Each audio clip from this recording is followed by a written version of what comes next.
விருச்சிக ராசி நண்பர்களுக்கு இன்றைய தினத்தில் கவனமாக இருக்கும். ஒரு விஷயத்தில் நம்ம யாராவது நம்மளை அப்படியே பேசி தூண்டி நம்மளை பேச வைப்பாங்க. அதில் ரொம்ப கேர்ஃபுல்லாக இருக்கணும். சந்திராஷ்டமம் இருக்கக்கூடிய தினம். அதனால் நம்ம நல்லது நினைச்சாலும் நமக்கு பாதி பேர் கெட்டது நினைக்கக்கூடிய வாய்ப்புகள் கூட மனசில் தோணக்கூடியதாக இருக்கும். மனதில் நினைக்கக்கூடிய விஷயங்கள் எல்லாம் பர்ஃபெக்ட் கரெக்டுன்னு நினைக்கவே கூடாது.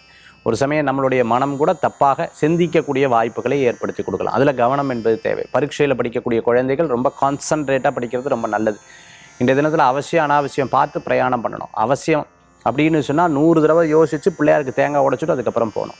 ஃப்ரெண்டு கூப்பிட்டாரு, வண்டியில் போனார், ஆபத்தான செயல்கள், வீலிங் ரேசிங் எல்லாம் பண்ணுறதை தவிர்த்துக்கிறது நல்லது. இன்றைய தினத்தில் வெயிட்டான பொருட்களை தூக்கப்படாது. அதாவது யூடியூப்லேயோ இல்லைன்னா டிவிலேயோ பார்த்து அந்த கெமிக்கல் எடுத்து முகத்தில் போட்டுக்கிறது, கை காலில் போட்டுக்கிறது தவிர்த்துக்கிறது நல்லது. அதே மாதிரி குழந்தைகள்கிட்ட அதிகமான விளையாட்டுகள் விளையாடப்படும். ஆபத்தான விஷயங்கள், ஆபத்தான கூர்மையான பொருட்களை கையில் வச்சுக்கப்படாது. இதெல்லாம் பார்த்து செயல்படுத்தக்கூடிய நாள். இன்றைய தினத்தில் விருச்சிக ராசி அன்பர்கள் வழிபடக்கூடிய தெய்வம் ஆஞ்சநேயர் வழிபாடு. சந்திராஷ்ட தினத்தன்னைக்கு தோஷத்தை போக்கக்கூடிய அற்புத வழிபாடு.